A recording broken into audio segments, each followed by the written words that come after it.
Jai Shri Mataji. We can raise our Kundalini and give ourselves abandon.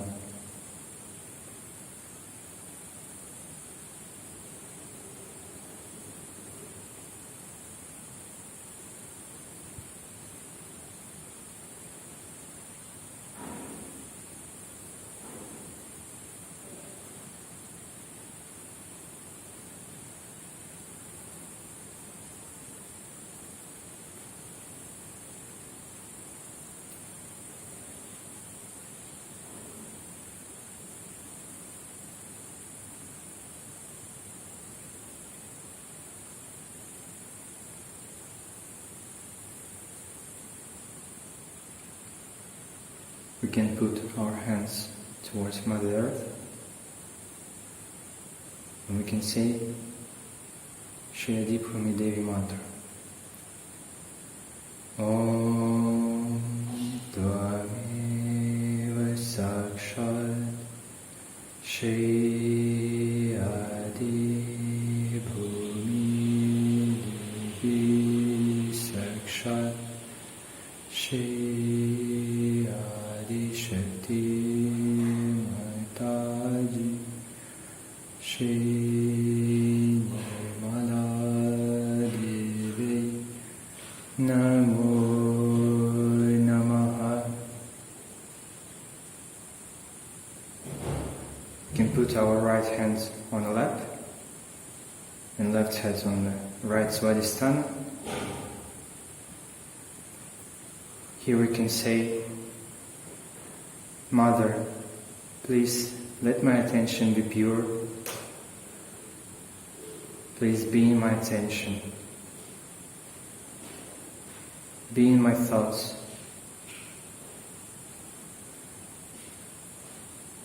Please let my thoughts be pure and my desires pure. Mantra Shri Nirmala Chitta. Om Dvaneva Sakshat Shri Nirmala Chitta Sakshat Shri Adi Shakti Mataji Shri Nirmala Devi Namo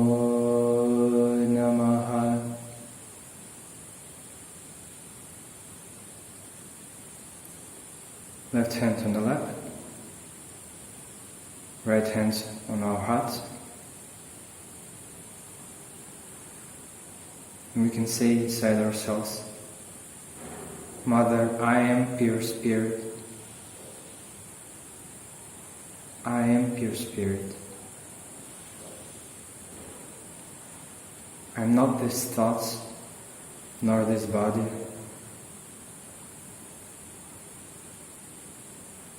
I am pure spirit.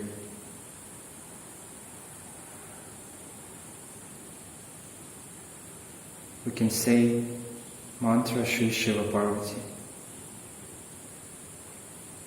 Om Dvaneva Sakshat Shri Shiva Parvati Sakshat Shri Adi Shakti Mataji Shri Nirmala Devi Namo Namaha.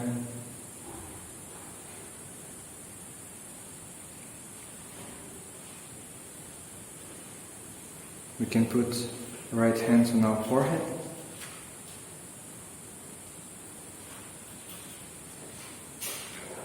Mother, truly, I forgive everyone. I forgive everyone for everything. And I forgive myself.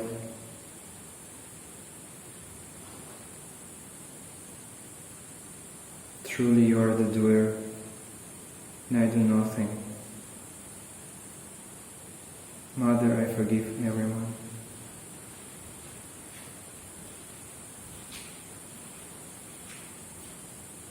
We can see mantra Shri Maria Jesus. Om Tvameva Sakshat Shri Maria Jesus Sakshat Shri Adi Shakti Mataji Shri Nirmala Devi Namo Namaha.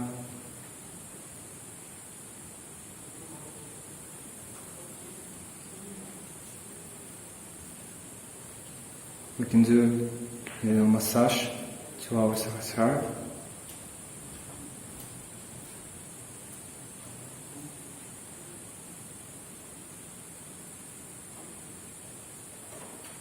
Now let's meditate for a while.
Jai Shri Mataji.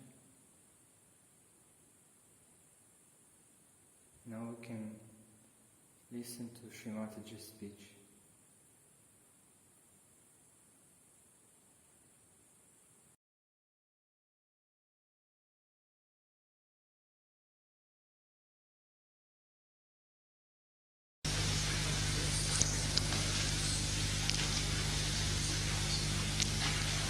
I bow to all the Sahajogis of the world.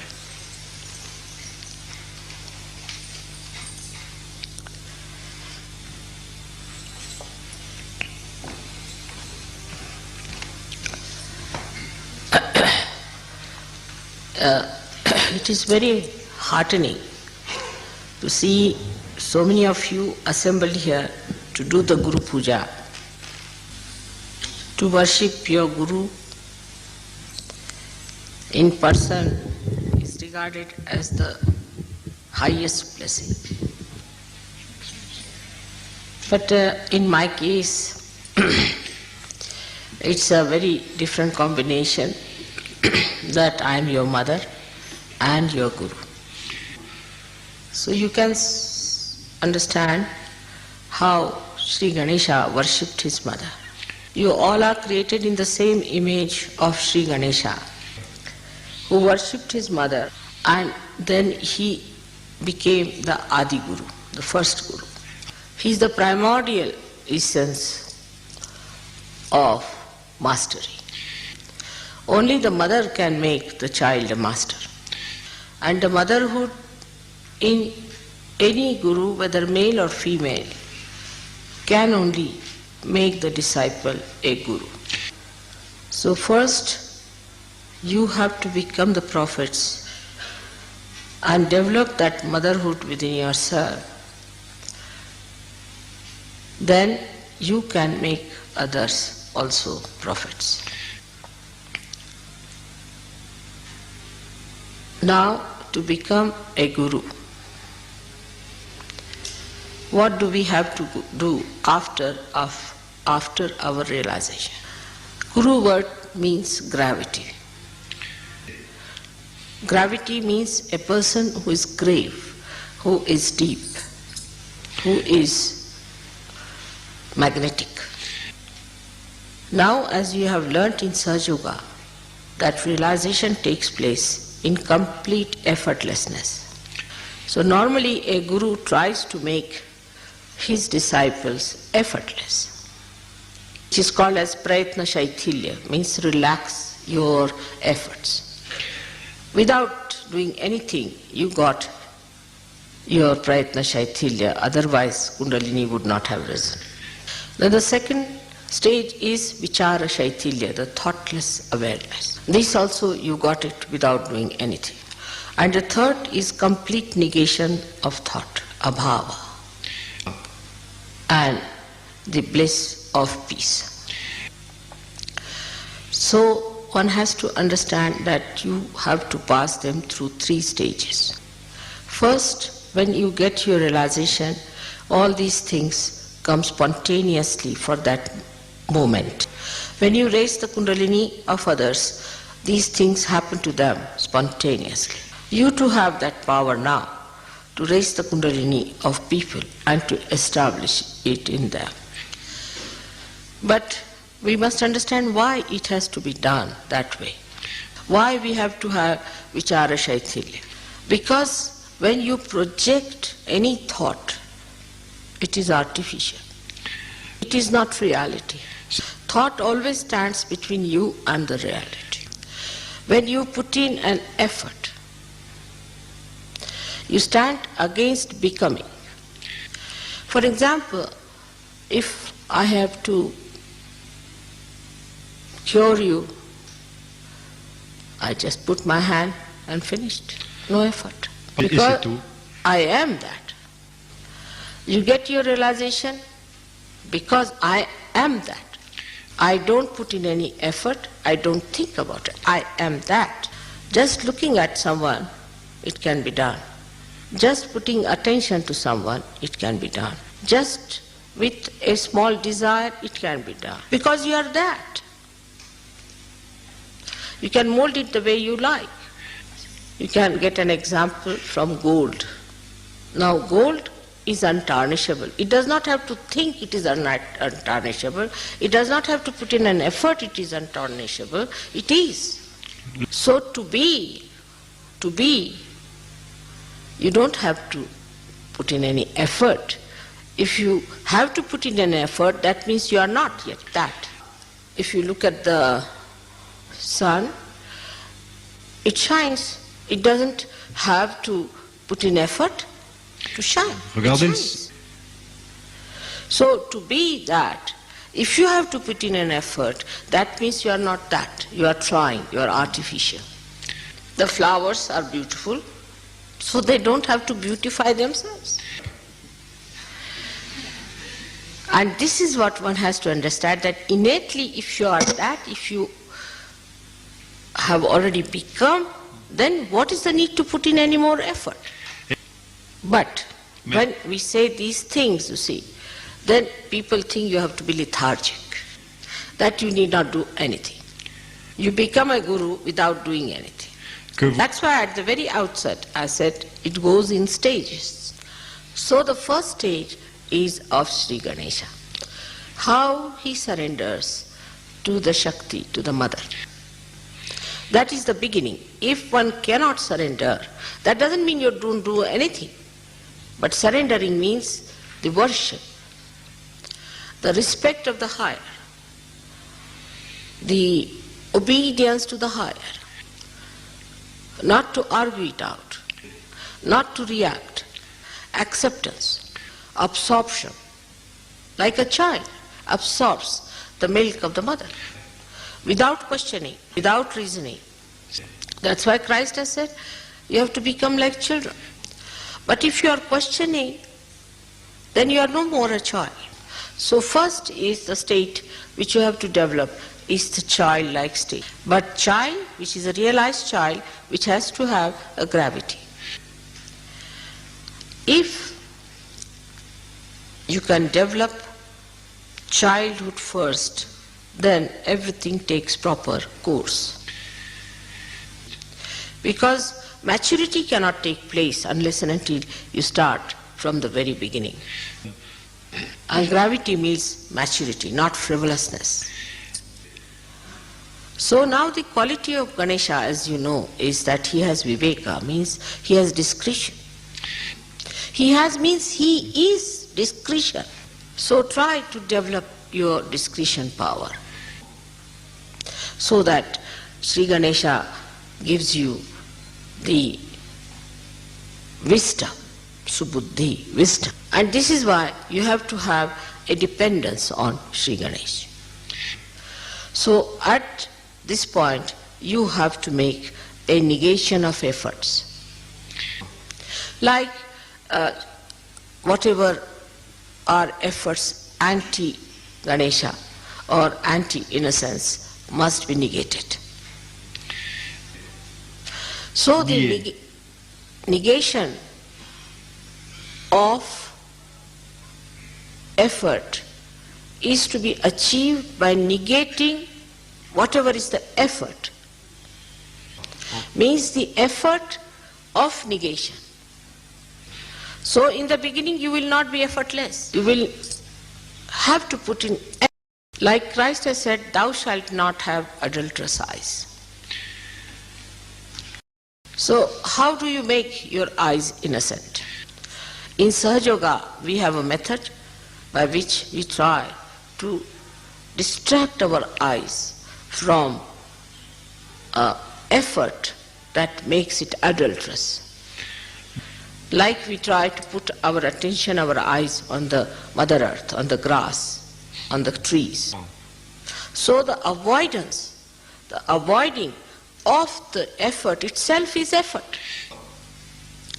So those people who have come now recently have to understand also that they have to put in all kinds of efforts to stop the efforts. For example, some people are used to very comfortable life. They may talk of all kind of renunciation. When it comes to comfort, they want to have comfort. Such people should try to get out of the habit of comfort. Sleep on the ground, sleep on the Mother Earth. Some people have an attention which is all the time looking this side, that side, cannot see to one point. So fix your attention. So gradually you will find, you will discipline yourself. So the effort that you put in is very important in the beginning of Sahaja Yoga. Another thing is very common in the West is the harsh tongue, the sarcasm and hurting others is a very subtle way of violence. Or if they are really blunt, they can start with ego expressions also. I. Such people should stop talking completely. Make an effort to stop. Just don't talk. Now watch your mind. Is it trying to talk something sarcastic, nonsensical? So this watching also requires effort.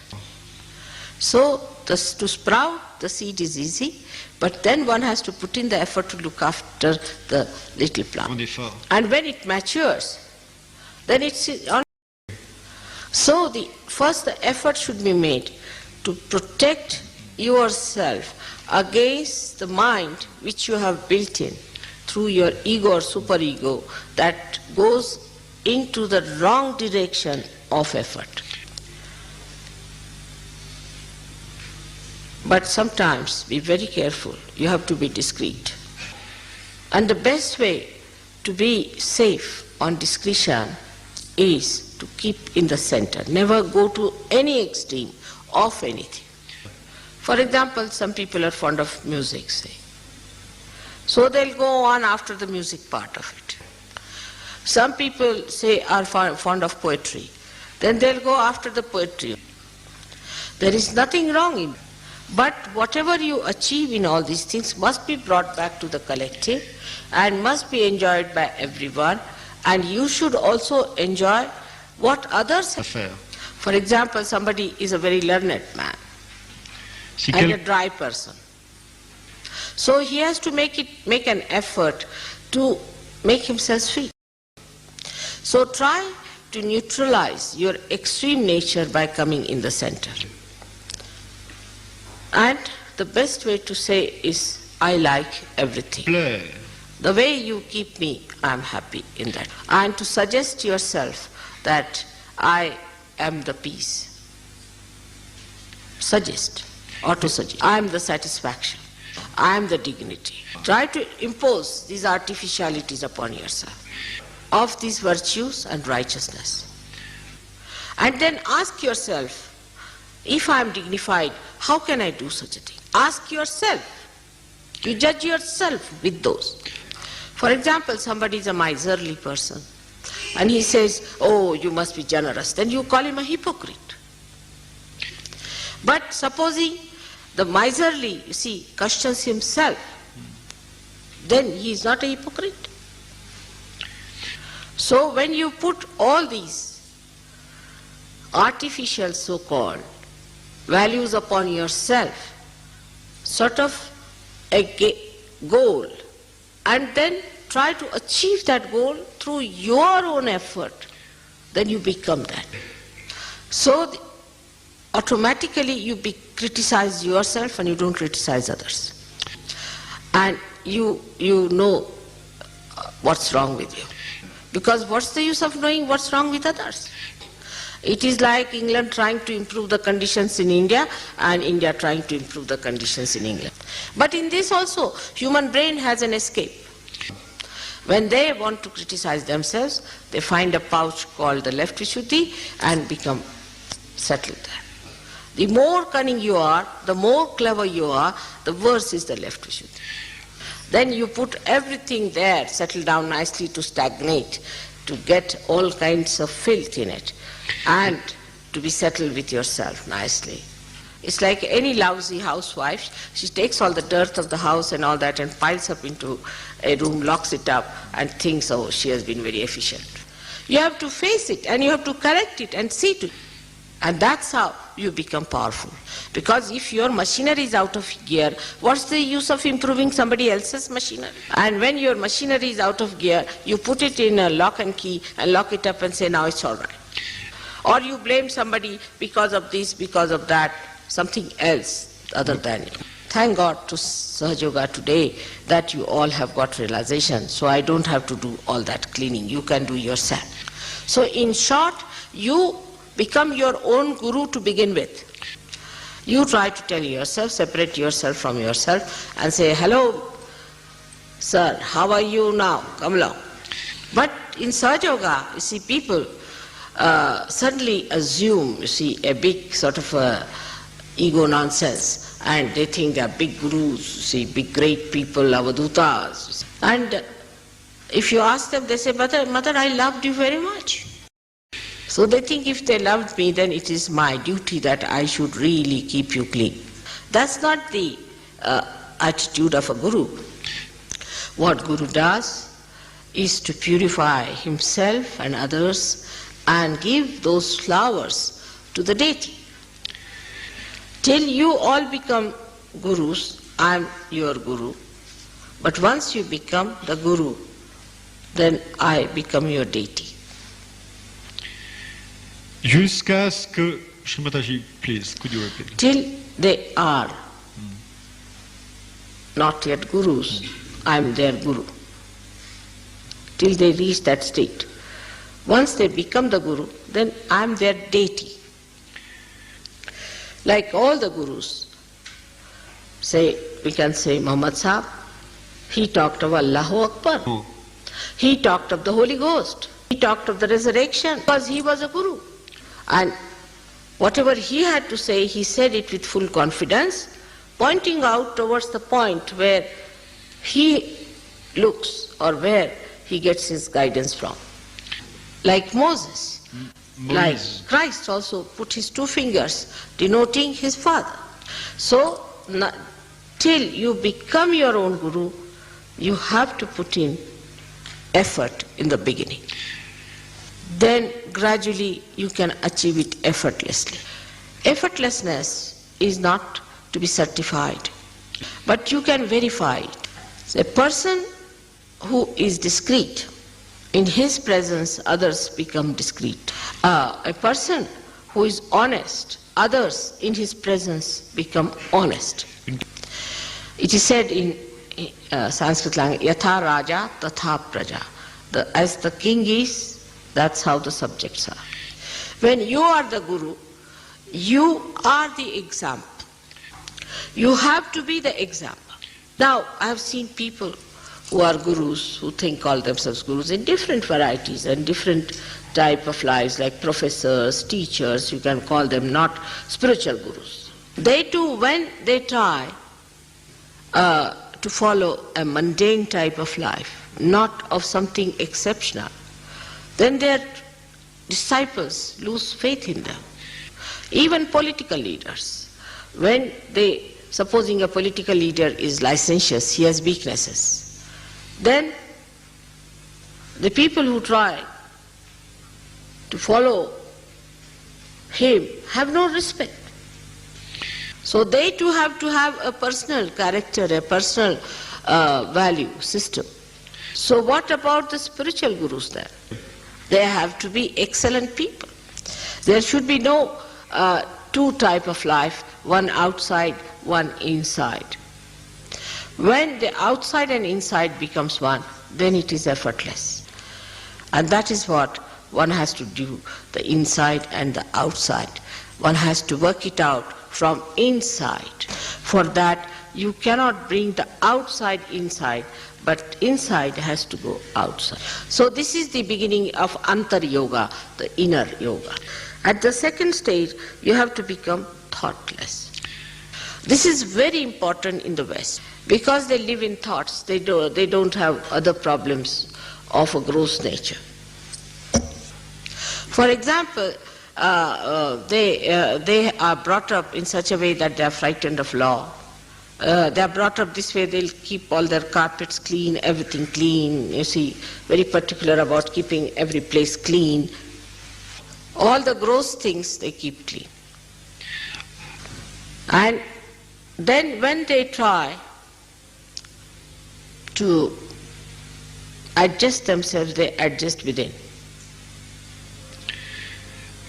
Outwardly they are gentlemanly, but inside, in their thought, they are not clean. In their behavior, they are not clean, their eyes are not clean.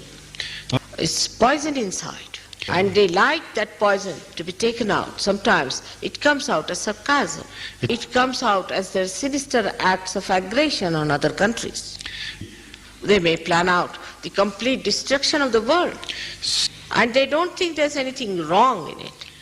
Because it's an ideology for which is a thought they are fighting for. As long as there is an ideology, there's a thought, there's some sort of a sublime talk, then they can do what they like. This filth is very sophisticated. Like the people who don't take their baths can use some artificial things to get a fragrance.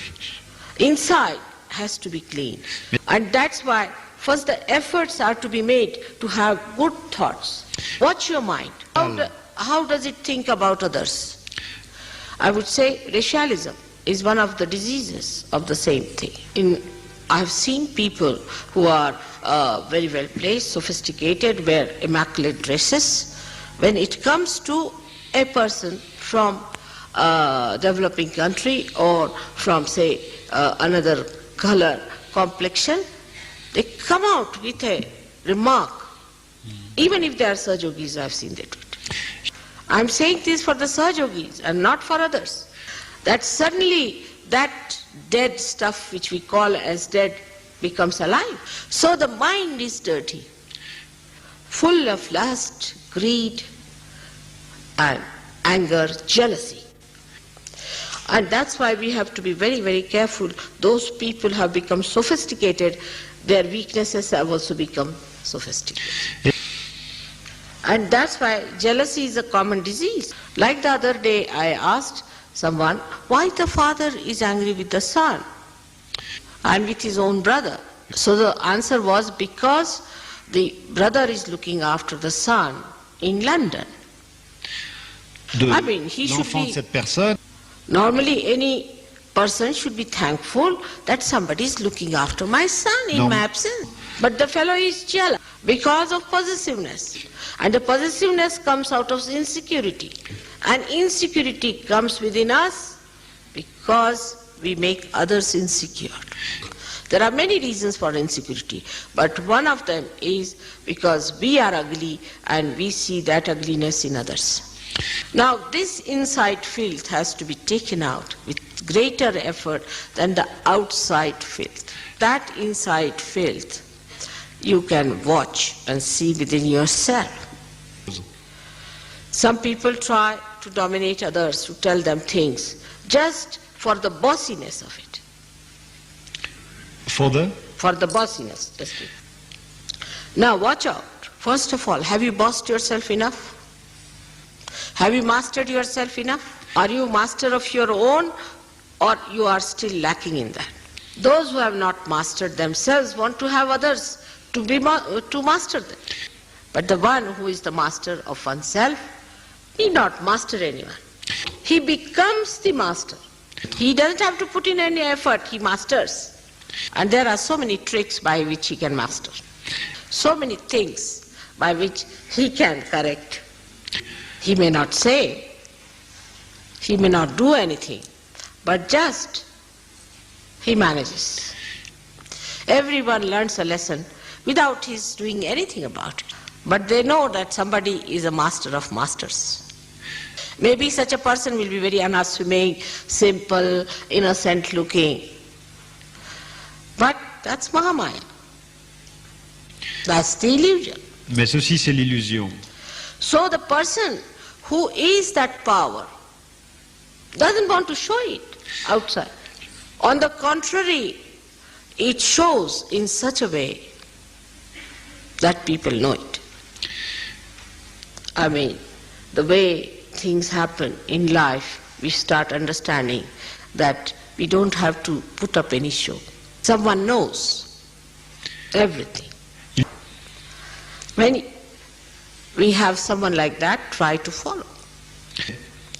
So in the third stage, the effort should be to follow your Guru, who is a Sadguru.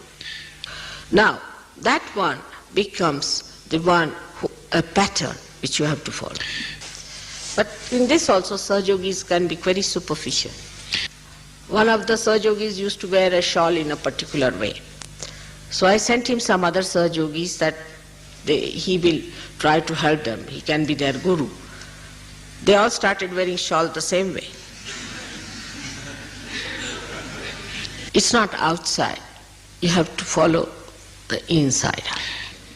So when you become the Guru, become the Guru. You become. It's such a short method, just to become. Now if you face yourself, you'll know that there are still some steps you have to cross to become. Even now when I'm lecturing to you, you are thinking of others. Oh, mother is talking about him. Not about yourself. That is how one has to take it inside, the absorption from your Guru, that you have to see yourself. Now, that is very important if we have to become the prophets who will make others prophets. Now the higher stage is that your Guru becomes a deity. When you say Guru Brahma, Guru Vishnu, Guru Devo, Maheshwara, they go up to that point, but nobody says Guru is Devi. You can have a higher stage than Brahma, Vishnu, Mahesha. Because the Guru state is where you have the innocence of all this Brahma and Mahesha and Vishnu's. Their power of innocence. But then ultimately they say Guru Sakshat Parabrahma.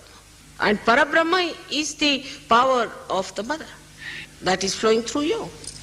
So you become the instrument of that Parabrahma. But how?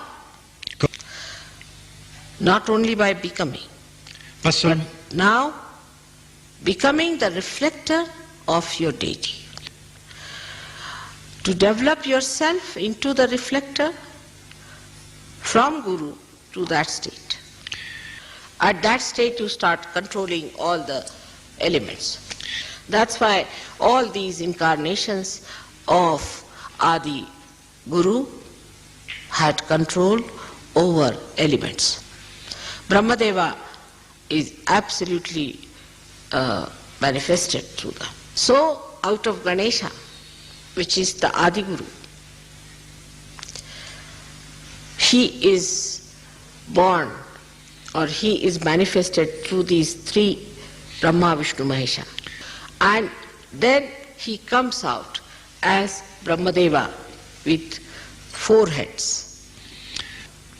3 of Brahma, Vishnu, Mahesha, and the 4th of Sri Ganesha. So Brahmadeva becomes the symbol of Guru.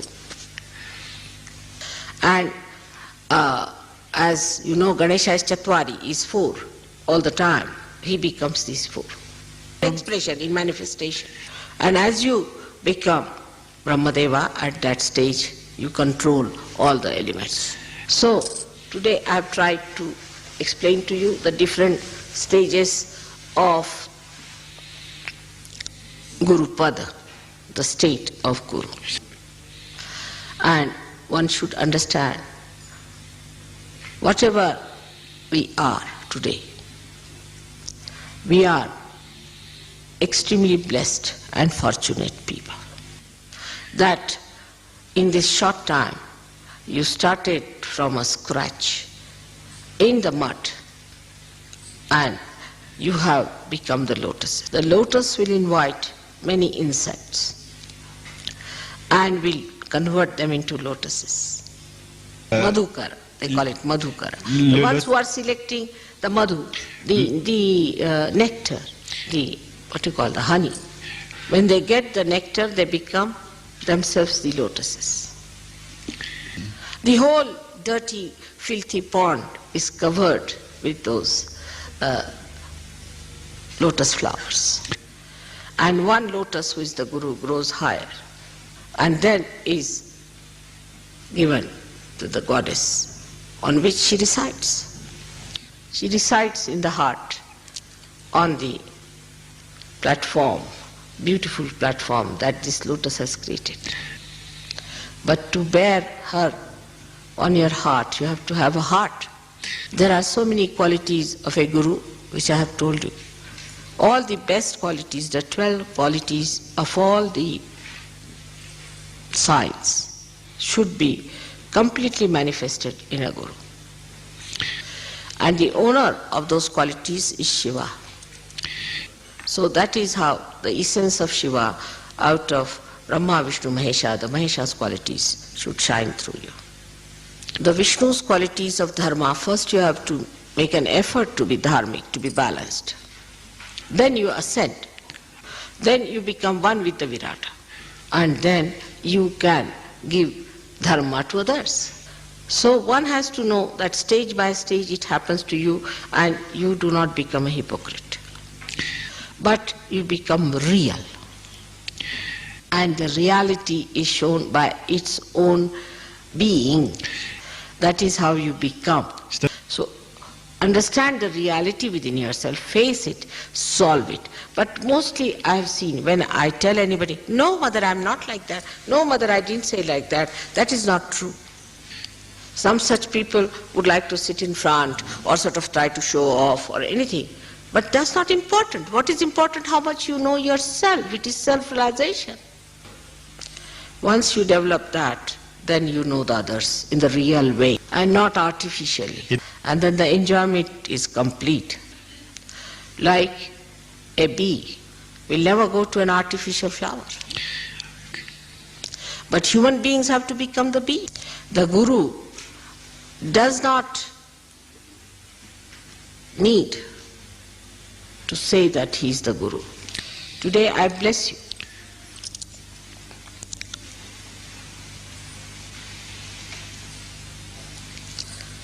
I have completed the 12 years of Gurus. And you should really assume the Shiva's powers within yourself. I, that is my body, my mind, my heart, everything Toute chose. has spared no efforts to completely indulge into this cleansing, into this making, into this becoming of you people. I request you now Maintenant. that please do not waste my efforts. Look at yourself, help yourself, Faites-les-vous. and try to rise higher and higher, Yes. to become yourself. When you become yourself, then you become the Guru. And once you become the Guru, you become Brahmadeva, Mahesha and Vishnu. So first you are made in the pattern of Ganesha, then Brahma, Vishnu, Mahesha. But very much depends on your readiness to do it. And most of all, your honesty, sincerity. I hope Sri Ganesha will give you the wisdom to understand. The Shakti will give you Shakti to work hard. And Shiva will give you joy. Sadashiva will give you the joy so that you proceed in your establishment. May God bless you. Que Dieu vous bénisse.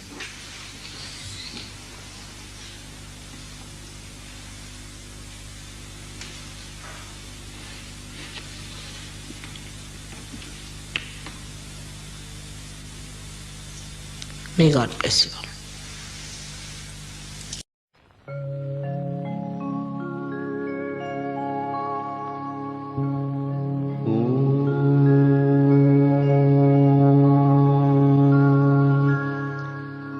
त्वमेव साक्षात्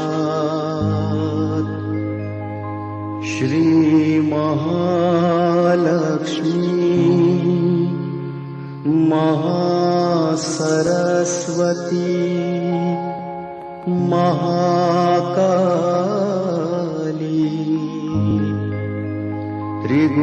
त्रिगुणात्मिका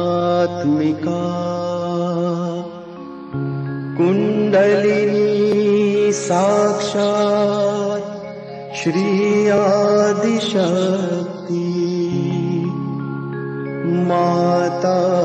माताजी श्री निर्मला देव्यै नमो नमः। ॐ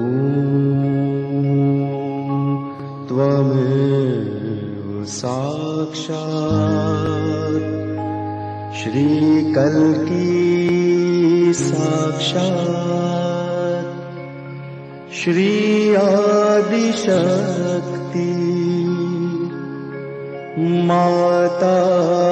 माताजी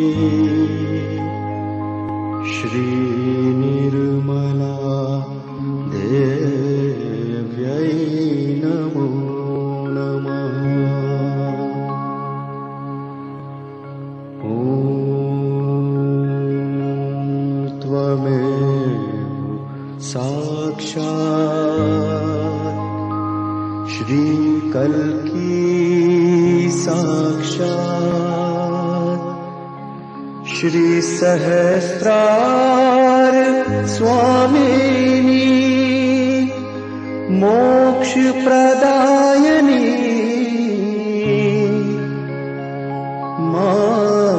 माताजी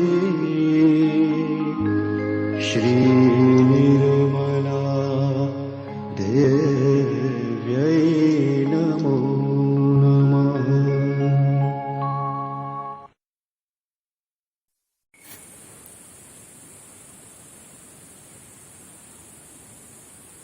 Shrimataji, thank you for this meditation. Thank you for our self-realization. We are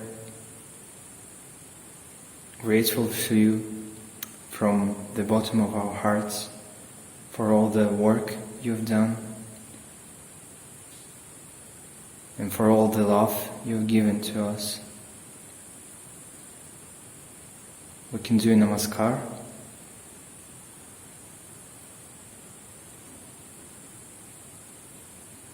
And then raise our Kundalini and give ourselves a bandhana.